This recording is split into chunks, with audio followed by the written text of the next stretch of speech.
The Narrow Path, podcast by Dr. Reverend Israel J. Godfrey, Heritage of the First Church. Are you doing any of these things?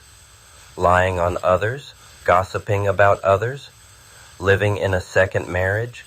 This is for women. Take that which is not yours.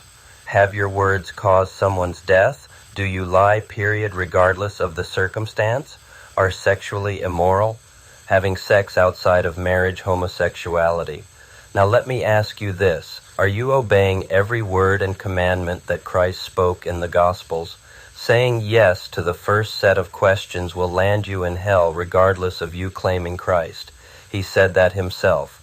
The second question is about your faith. If you're being obedient to Christ, then you will enter into the kingdom. Kashed. Listen to me carefully. Christ didn't come so you can continue in willful sin. It's one thing to say you're saved and another to live it. Let me ask you this too. Do you think Christ wants innocent blood supporting abortion on your hands? Does he? You need to really ask yourself that question. Give it some thought too. That's partaking in murder. That's a sin that will keep you out of heaven too. Now I'll tell you this, I prefer living on the streets and eating out of trash cans before I ever pay federal income taxes because a portion of my hard work will be used to murder babies. I refuse to have innocent blood on my conscience. Christ didn't call me to be a coward either. That's another condition that will land you in hell too. Men, you need to really man up. Women, you had better exercise your faith by being submissive to your husband as Christ commanded. Christ didn't nullify the law of God at all. He fulfilled it because obeying his second commandments require you not to offend in the law.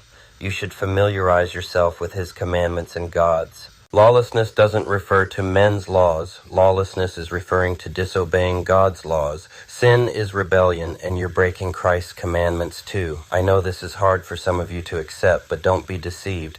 Sinning will land you in hell. If your pastor tells you it's okay to live with a second, third, or fourth husband, and that husband is still alive, then you're committing adultery, and your pastor is just as much of a murderer as Satan is. You need to read Christ's words and stop listening to these wolves in sheep's clothing.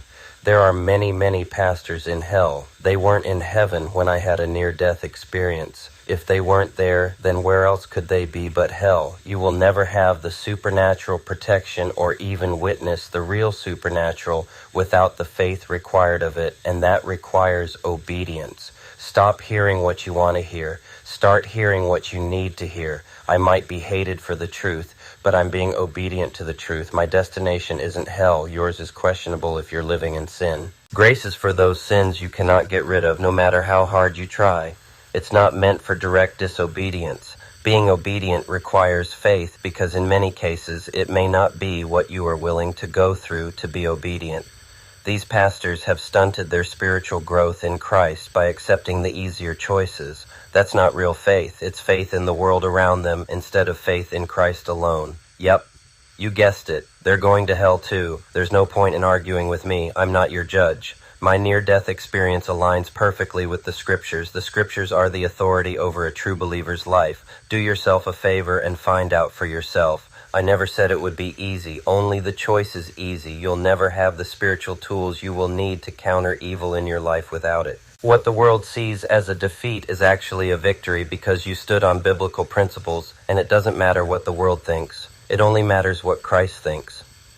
Can you walk the walk and take the narrow path as Christ commanded, or will you allow yourself to be deceived because you didn't have the intestinal fortitude to endure the consequences? It will seem useless at first, and it will seem impossible as well, but there will come a day when your eyes will be opened and you'll acquire the spiritual armor that God gives the obedient.